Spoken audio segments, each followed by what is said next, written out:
Okay, so I had to hurry quick, get on here and make a respectful response to the most recent video released by Tom Green from AMTV, where we had some pivotal things happen in our banking system today, things that a lot of us have been warning about, and things that have been on the horizon for quite some time with our financial systems, the U.S. dollar, our currency, and all of that. And so a lot of us have been seeing it coming, and we knew what to expect and what to prepare for. And there's just a few things that I want to talk about, because there's several points in his video where he's doing what a lot of people have been doing lately, and paying Donald Trump homage. I mean, like, oh, look at, praise and just pride and thankfulness and gratitude. Oh, look what he's done, and he gets amped up, and he's got the chill bumps and all this, and it's JC, it's JESUS. It's him. He's LORD to so many people. And so there's just so many things I need to touch on with that. Things that I've been telling everybody for a long time. Things that were revealed to me, but not just me, to the remnant, to the true kingdom, the true seers, doers, and knowers. And we've been trying for a long time to reach people. But okay, so first I want to say this, that the history of the mainstream Bible, the KJV, the one that all the other versions, the NLT, the NIV, all the other versions use, they just like reword it to make it easier to read or whatever. Okay, so the mainstream Bible that we've had access to all of our lives, the ones that we believe because our fathers believe, because their fathers believe, because their fathers believe, that's called a generational curse. And let me explain something. When the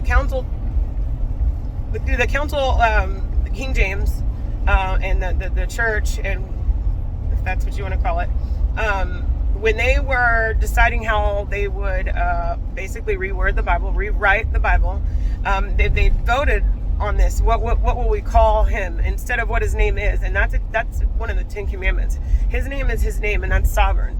That's his name, and that's how he shall be addressed. It's not too holy. It's only too holy for the wicked ones in power. It's not too holy for his people. It's not too holy for the remnant. It's not too holy for us. All right. When they said that it was too holy and they had to remove it, and then they changed it to Iesous, IESOUS in the Greek, and then they changed it to JESUS in the era, the King James era. When they changed that, they did it for a reason. The name JESUS actually means Jesus, which means Hell Zeus. Okay, that's their God. That's their God. That's their deity. Okay, our Father's name is YAHUAH, the sound of breath, life. Okay, our Father's name is YAHUAH, and our Messiah's name is Yahushua, which means He who saves. Okay, so and he said it very clearly. I come in my Father's name. So that Shah is in his Father's name. Yahuwah, Yahusha. He came in his Father's name. Literally, symbolically, and in every way. He came in his Father's name. JESUS is not the name of God. It's nowhere in it. Okay? God, and here's a kicker, is that God is short for a name called God Real. And in the original text, in the original word, that was the name we now call Satan. Satan. Okay, that was his name.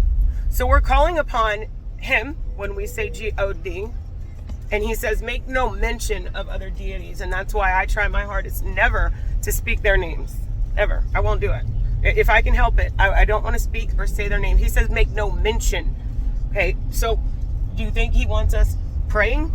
He said another will come in my name, and he's going to perform miracles in signs and wonders. And yes, we've seen them. I've seen them. I've seen the wonders and the miracles that he has performed. And there's no doubt about it. And there's no doubt that we feel his spirit in us when he performs those. And it can feel deceiving. It is deceiving. That's why it says even the elect will be deceived. Another thing, so we've already talked about Zeus, right? Jesus. And now we've talked about God, who comes in the name of Godriel, which was the real name of the adversary, the one who fell first, the one who tempted her in the garden, that one that beguiled her, who nased her, N-A-S-A. That's the Hebrew word or Arabic word for lie, beguile, confuse, deceive, right? So I wonder why they named it now. Anyway, that's another story for another day. Now let's move on to the word, the title, L-O-R-D. When translated, do you know what that word means?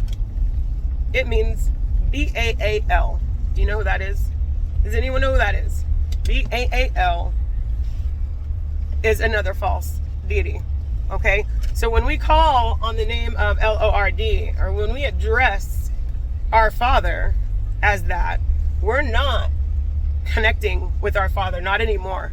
This is the great falling away. Listen, there was a time when he knew our hearts, right? That season has passed. He's calling us out. He's separating the wheat from the tares. He said, I will restore my language unto you. I will restore my word unto my people. And that's what he's done.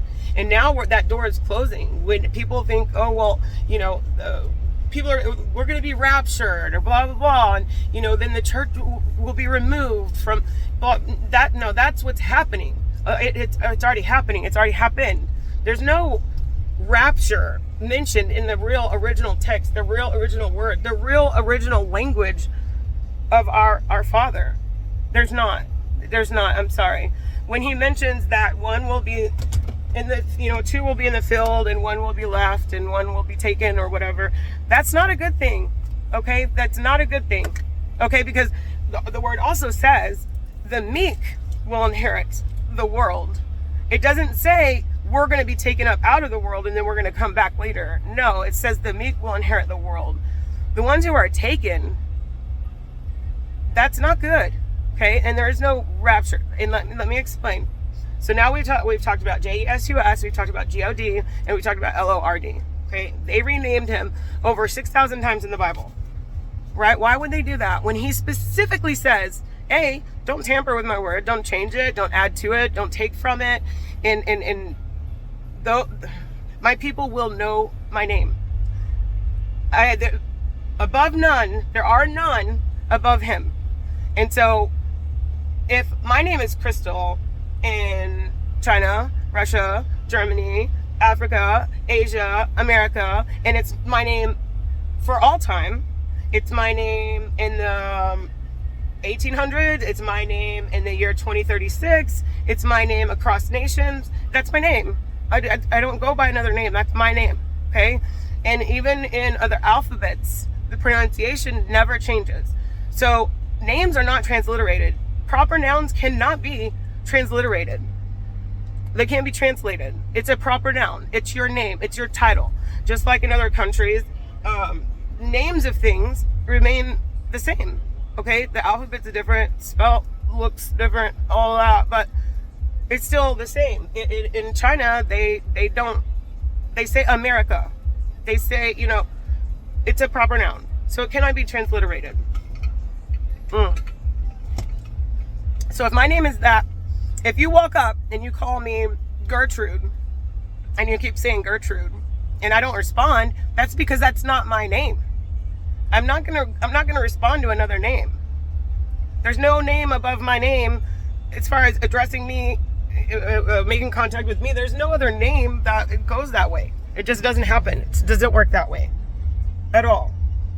So to change the name completely, 6,000 times in the Bible, and then okay, I gotta move.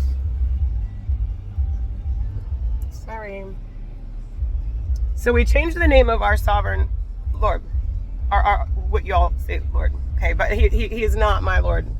He's not my Savior. That's not my Messiah. That's not my Father. That's not my Creator. That's not mine.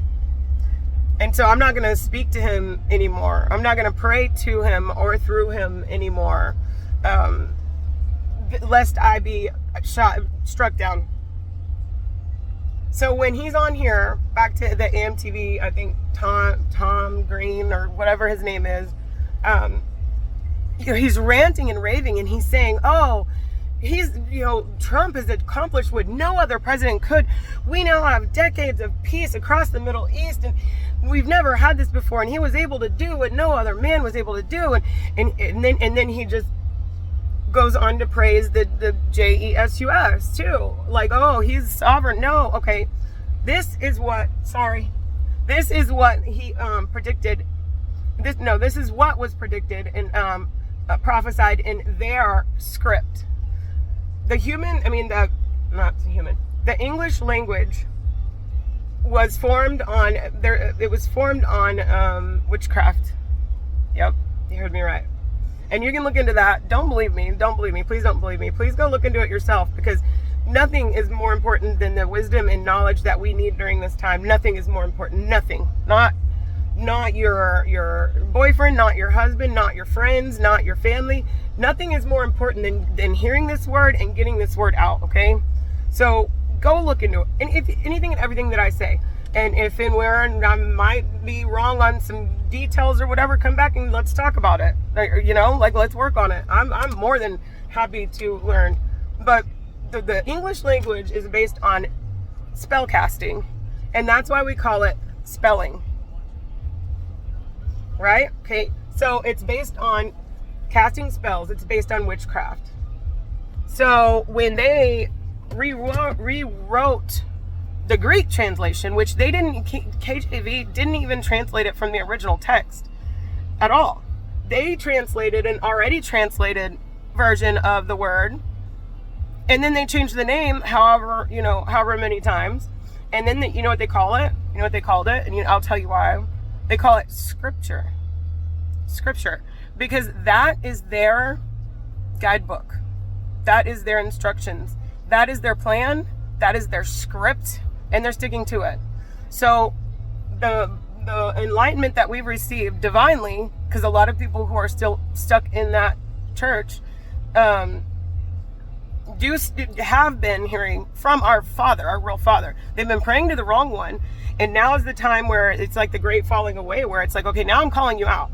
Now you need to come out of her. You need to come out of Babylon. Now's the time. Like, we all had our shot. We all had our chance. And a lot of us were divinely hearing from our Father. And he was trying to reach us. And it's the people who seek him and seek the kingdom that actually do hear from him.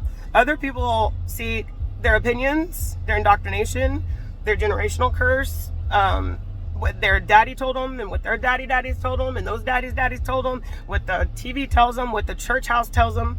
When we're not called to go to church at all, we're actually supposed to go pick up our sackcloth and follow him. Like, we're supposed to be out in the world. We're not supposed to be in some rich, fancy church somewhere, and hoarding the money and smoke shows and entertainment. No, that's not what it's for. How are you going to reach the lost if you're only preaching to the choir? It doesn't make any sense. Who are we reaching except each other with our own opinions? And when we won't even hear other people's. Another example is denominations. Okay, we have Catholicism, we have Lutheran, we have Methodist, we have Baptist, we have, Jehovah's Witness, we have Mormons, we have all these different. Why is everybody so confused? Who's the author of confusion? Because when I received this, it took me years, it did. I went kicking and screaming because I could not imagine or fathom that the person I had been praying to and received miracles from was not my divine Father. So let me tell you, it was a big step. It was hard to do. It was humbling. It was very humbling. In fact, it was almost impossible for me to do. And then to admit that I was wrong to my children, to my family, to everybody, it was embarrassing and humbling. And then kind of you're just shaky walking in at first. Not that he doesn't give you peace and divine understanding. You're just like, you're still in this world though, like surrounded by all these people. And so it's still going to be a little bit like difficult, But when he calls you out and you answer the call, the peace and the understanding and the united way that his real people connect and have this divine understanding, there's no disagreements, there's no denominations, there's no interpretations. You just know it. You just know it. It's in you now. You know, everything that was in your DNA before, everything that you were divinely hearing, and then it all starts to make sense, and then he shows you the rest of his word, the stuff that they took out, the stuff that they hid, the real word, and you realize that, oh, that script, they're following that script. They're making their script, their version of the Bible, their prophecy come to pass. That's what they're doing. They're acting it out. And let me tell you, a day is coming very, very, very soon where they're going to conduct their rapture. Okay, we have CERN and we have AI rising to power. Those are fallen angels. So that's the return of the Nephilim. They're here. They're already mingling with us. I mean, they have been. They've never gone. They were there before the times of Noah and during and after. Okay, that's what the word says. And so they're mingling with us again. They're mixing the DNA, obviously, whether by injection or whatever concoctions they have underground. And then they're actually in high places of power in our very government, right? So they're beguiling us. They're NASAing us. They're deceiving everyone.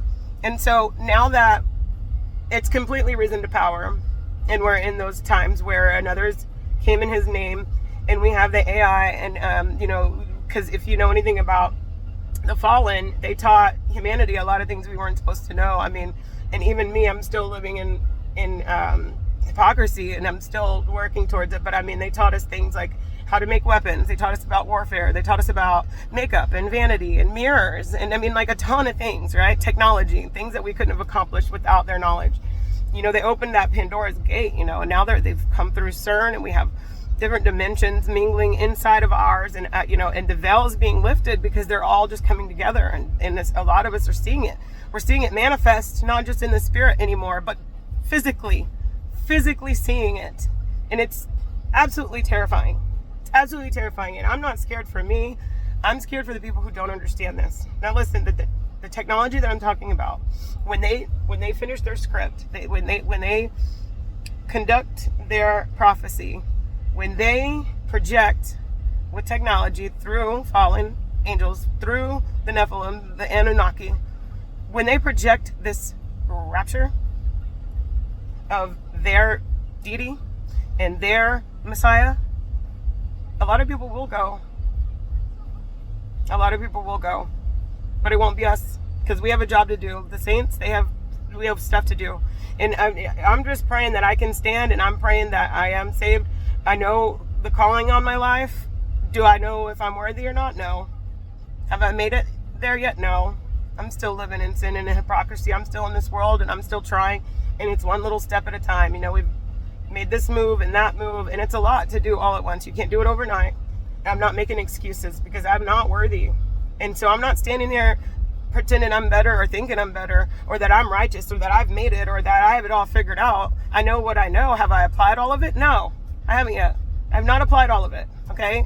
And it's very difficult to live in this flesh world, to be tempted by everything, to be influenced by people, to be attacked relentlessly by not only the spiritual realm, but the gang stalkers that are set up all around us. You know, like, when you know this and when you've come to this, the attacks really start coming in every angle, in every way, financially, socially, in the flesh, in the spirit, in your dreams, in the reality, but the realms and the dimensions. And it sounds crazy, and you feel like, well, maybe I'm losing it. Maybe I am delusional. Maybe, you know, but then you have this knowing, and you can be in a vision-like state, and you're seeing the demonic realm, knowing that it's pitch black, a blackness you can touch, like you can feel it, like it's physical feeling, but you're in anyway. The only light is the one projecting from you somehow, because who's with you, you know? And so, and they're snarling and snaring and looking at you and snapping their teeth and stuff, and they can't get to you. They want you really bad. They hate you really, really, really, really bad. Like it's a despise like you've never felt. And I've tried it. Say in the name of Jesus, does not help. No, it doesn't. They get excited. They'll leave you alone. They will. They'll go. They'll leave you alone because they are manifesting their deity, their king, right? So what a miracle that has been performed because I said his name. No, try saying the real name of our Messiah. See what happens. Oh, they leave. They flee. They melt. They snap. They snarl like you've never. They're your friend when you're saying the name of that deity. They're gonna leave you alone. Yeah, you're not a threat. You're not a threat at all. You know, I mean, they're your friend, and things are gonna go easier for you, and things are, No, say the real name and see what happens. So say, okay, here, another example. When I was struggling with this information, my son had a hole in his eardrum for all his life, for years.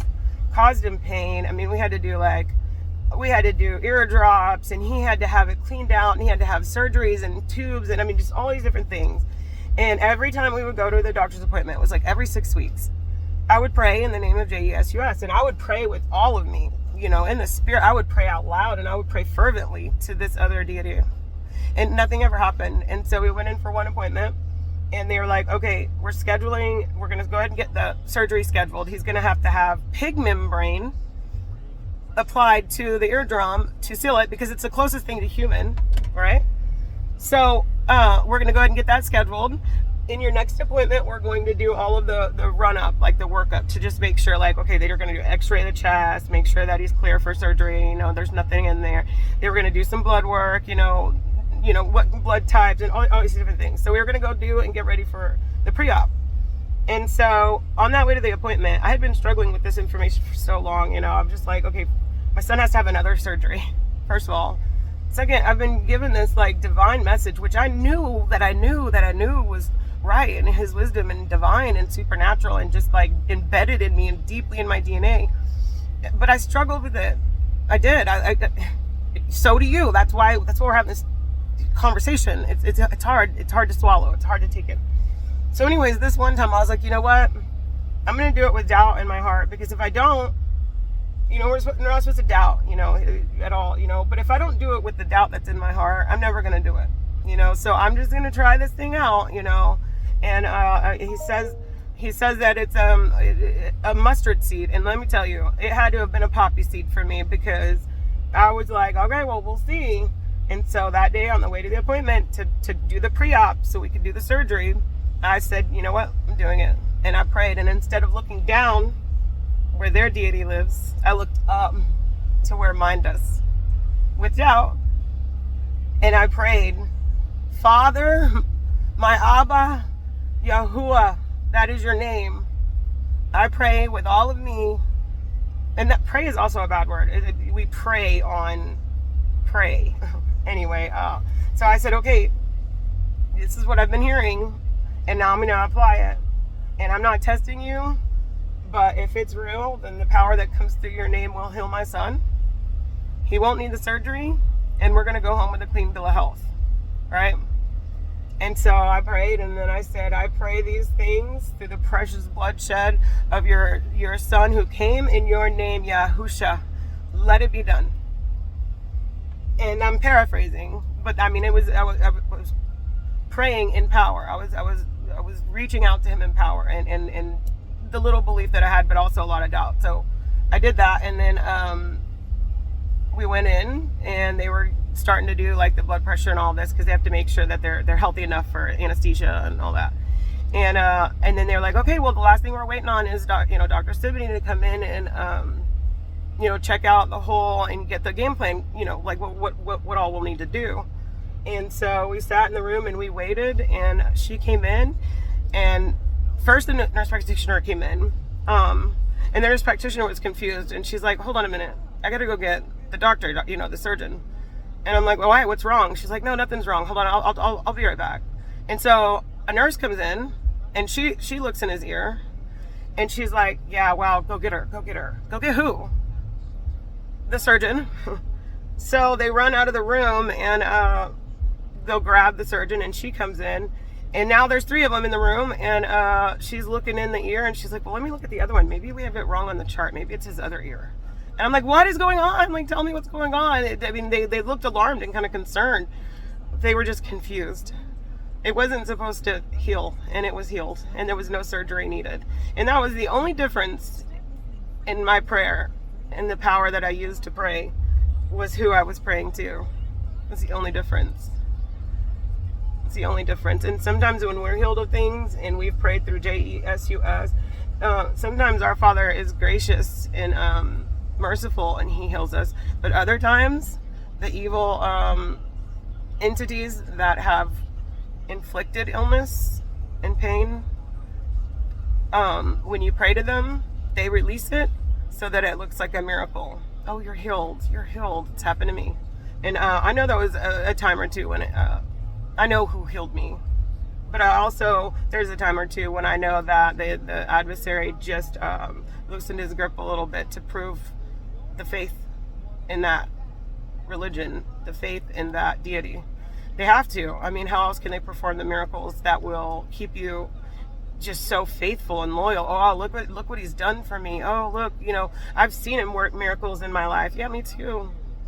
Big ones, real big ones. So the point, going back, it's all relative. I know I seem like I've gone all over the place. I'm just being led, really, honestly. But getting back to the original video that I'm responding to with this green feller, who I've always really followed and respected. I don't disagree with a lot of his topics, but when he said that, I felt it just drop in my spirit. When he was like so excited, oh, Trump has accomplished what no other president ever has been able to do, and now we have peace across the Middle East, and we have peace like we've never had, and he was able to do it, and through the name of JESUS, and oh, he is Lord, oh, blah blah, and he's getting all amped up and excited because what they're seeing, what this religion is seeing, is their script, their prophecy come to pass. But also, did they forget the part where he says, when you hear peace, peace, peace, sudden destruction comes? And a lot of these ex-gens, CHRISTIANS, are worshiping the beast system already. You know who's leading it? None other than your DT, okay? Sorry.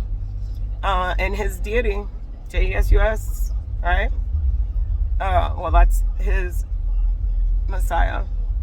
And his deity is, the God, which Satan is the father of Zeus.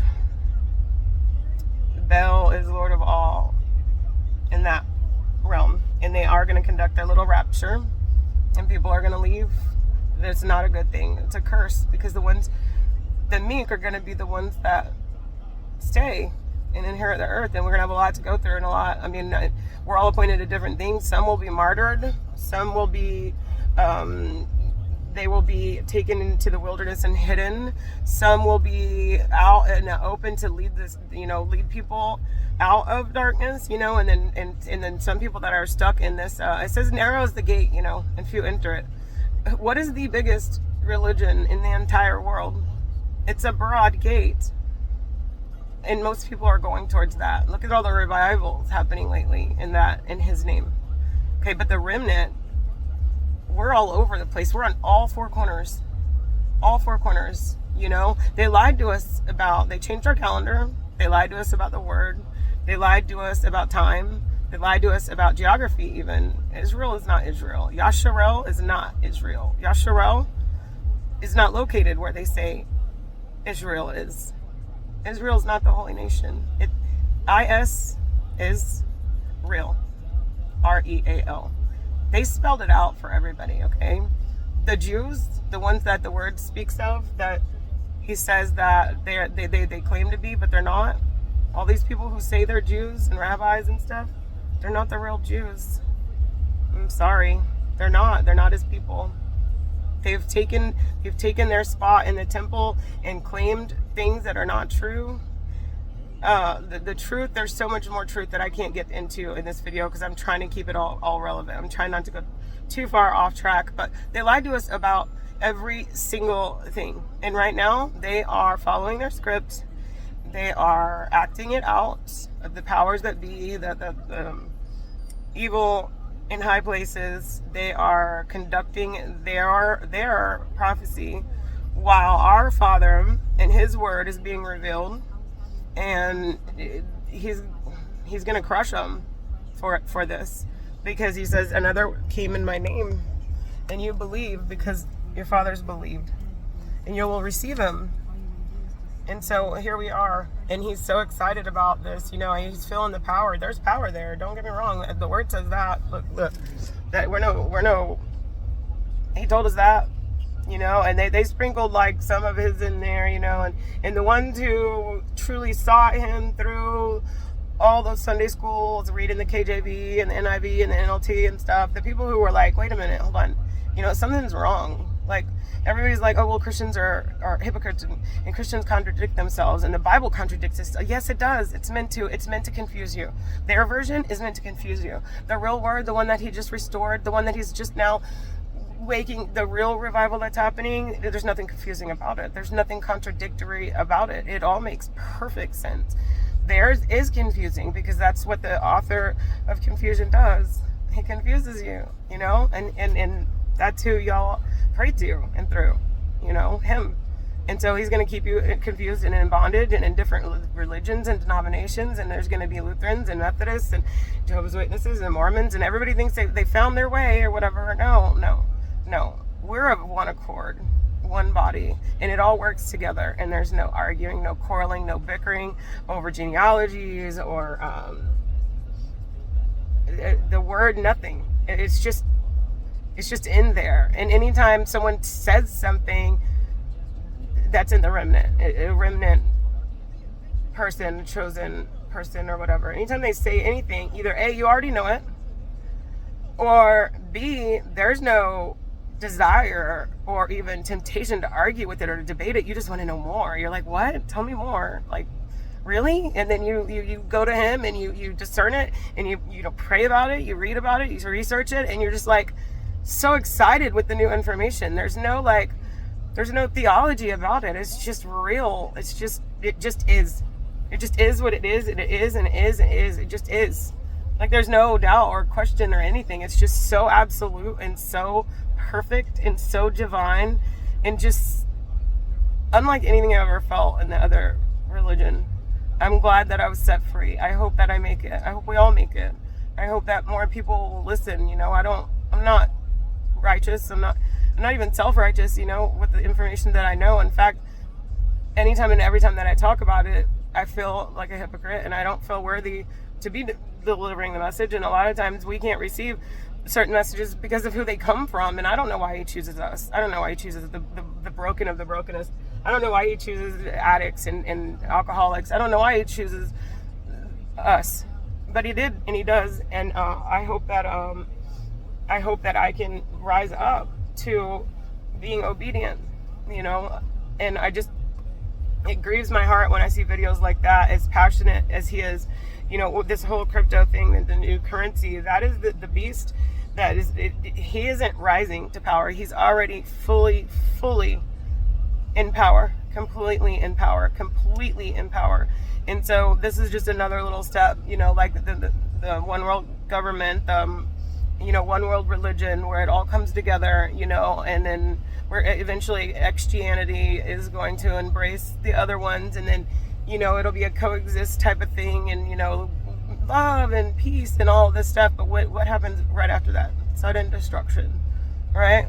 So as it's rising more and more and more and more to power, and we see that as evidence, and you have all these Christians condoning and endorsing the currency of that system, it's just so mind-boggling to me, and so heartbreaking, and so it's grievous. It's grievous. And I know that our Father doesn't give us a spirit of fear and whatnot, and but we have to fear him. He's a jealous God. He said, or he's a jealous Abba, Elohim. He is. And he's getting tired of people praying, thinking they're talking to him. He's going to say, depart from me, I never knew you. If you don't know his name, or if you won't even say it, what makes you think you're going to live in his house or inherit the earth? There's just no way. And so it's grievous to see that it's all just rising to power. And it's scary at times just to think about, like, your own children, what the future is going to look like, because we're going to go through some really tough times.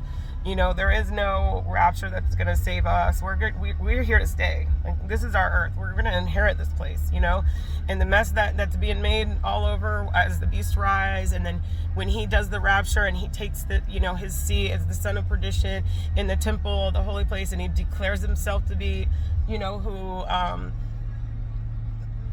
people are going to be very, very, very deceived. They're going to think that, you know, that's him. And he's going to deceive the very elect. And they're going to take his mark. Because, like, right now, what are they already doing? Crypto, Bitcoin. You know, and I admit, like, we downloaded the wallet thing. And, like, we were like, well, let's see about investing and stuff. And so we put a little investment into, I think it was Bitcoin. I don't remember which one it was. And it didn't feel right. It felt wrong. You know, and I was like, we're bordering on, I just blasphemed. Like, big time, like. So I don't know what the future holds on that. I need more enlightenment. I don't think I'm there yet, but then I can't speak on that too much. But I do know that part of crashing the currency and then this whole reset that's happening, I do know that it is the beast continuing to rise in power, and that JESUS is going to sit and claim to be the sovereign one, and he's not. He's not. And so that's just a little bit of a brief on some things. I mean, like I said, they lied about the calendar. They rewrote the Bible. They lied about time. They lied about geography.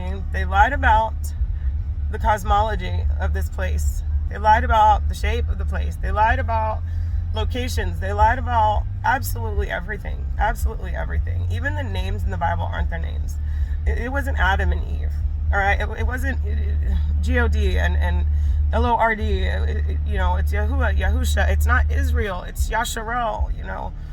It's not bless you, it's Baruch, you know. It's not peace, it's Shalom, you know. And there was no reason we needed to change any of those words. They're all perfectly, you know, capable of staying the way that they were. But they had to, because, like, the name, the H-O-L-Y, and spirit, you know, that we call them that or whatever, that is their demon functioning through their religion, their deity, their Messiah. The Ruach HaKodesh, that is our appointed gift from him. The Ruach HaKodesh, that is his name. That is what it is. That is what it is. It is not H-O-L-Y, spirit at all. No, that's the one they operate through, right? That we all operated through at one point. And now is the time where he's leading us back. It's the second Exodus, all right? It's proverbial, it's symbolic, it's going to be physical, but this is the second Exodus. He's leading us out of Babylon. He's saying, come out of her. Right now, come out of her. I'm restoring my language. My people will hear my voice and they will know my name, and he's leading us out by the groves. But there's not going to be very many of us, if I even make it, for that matter. I'm just saying. He's leading us out, and it's the second Exodus, and in it, he's demanding that we come into alignment and obedience and to seek him, and hopefully we can just get it right. But as far as Donald Green or Tom Green or whatever, AMTV, where he's getting hyped up and passionate, I couldn't let it go. I had to pull over. I had to say something. I had to rebuttal somewhere. I haven't made a video like this in years, but it's time now, and I guess I can't just ignore that feeling anymore. Like, y'all, we don't have time anymore. Like, it's not going to be a thief in the night when he returns to us. It's going to be a thief in the night for the people who haven't come out of Babylon, and it's not going to be your rapture is going to, you know, it's going to come in a thief in the night on their time clock and whatever. But when it truly ends, we'll know. But you'll be so lost and in the dark. I'm really thinking about everybody, and I'm talking to him all the time, and I'm hoping that we all make it, and that, you know, I can reach anybody, somebody. I mean, even just one person, you know. I know it sounds crazy, all of this, but don't believe me either. Go to him, seek him, truly, earnestly seek him. Look, go read the history on the KJV. Go read about King James. He was homosexual. He had his mother killed. I think he killed his wife. It was sexually devious and you know, a deviant. in that matter. I mean, I think he cross-dressed at some point, and he put his deity above ours. So I mean, and then that history can be proven. I mean, I might have little minor details wrong, but it can all be proven. You can go and see it all. Everything I've said, can just go research it, all right, and come back and we'll talk about it. I'm not going to argue with anybody about it. I know what I know. I mean, I know what he told me, and I was also where you are. I was also an extra, and I was also in that JESUS strongly, dude, like really strongly. And so I take no offense to being questioned or whatever, and I don't want to offend anyone either, but I won't debate what I know, because like I said, I've been on both sides, and now I just know, like, and once you get there, it's so freeing, and you take that first step. It's a hard one. Like one of the hardest was, like, first of all, praying that day over my son, and then honestly, Christmas, we had to convert. We wanted to stop doing what the heathens do. We didn't want to celebrate pagan holidays anymore, because he says not to do what the pagans do, and not to celebrate what they do, and don't partake in their traditions. And then you learn the history of Easter. Oh my God, Ishtar. There's a lot of perversion there. When you learn about the real history of, like, Santa and Halloween and Thanksgiving and everything, you start learning all these things. But the first one and the hardest was Christmas, actually, because we really enjoyed that a lot.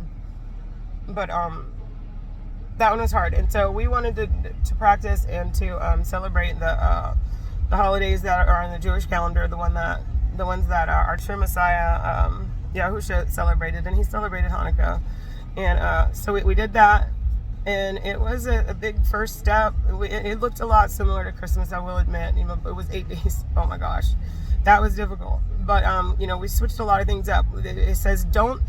The word is very specific. It says, do not go in the field and get a tree and decorate it with silver and gold to do what the pagans do. I mean, he does not mince the words. He's very specific. And what were we doing? All right, so we did away with the tree. I went with the dreidel, and we learned more and more about Hanukkah and the Jewish traditions and stuff, and just what Yahushua did while he was here. And so we're still working on Sukkot and Passover and Jubilee and all that, and we're not there yet. It's a lot to take in, but it is hard, and I understand, and I know that it hurts even, like, bad to think about throwing away traditions that you've cherished your whole life. But when you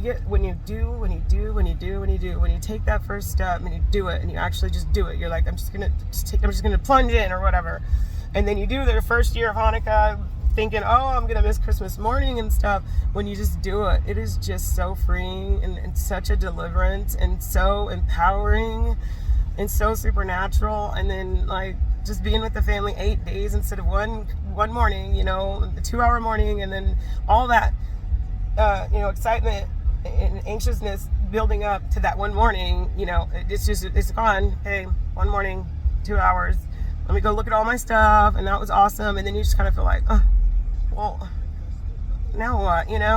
This is just so different. It's just so different. So anyway, all right, friends, like I said, I hope I didn't offend anyone. I definitely don't blame you for where you are. I've been there. I don't judge you either. All I'm saying is that it's time. He's calling us out. He loves you. He wants you. And he needs for us to come out in order to be saved. So just consider it. Go look into it. If you have any questions, or if you have any, like, actual, like, inquiries, like, if you're interested or whatever, please feel free to send me a message and we can talk about it.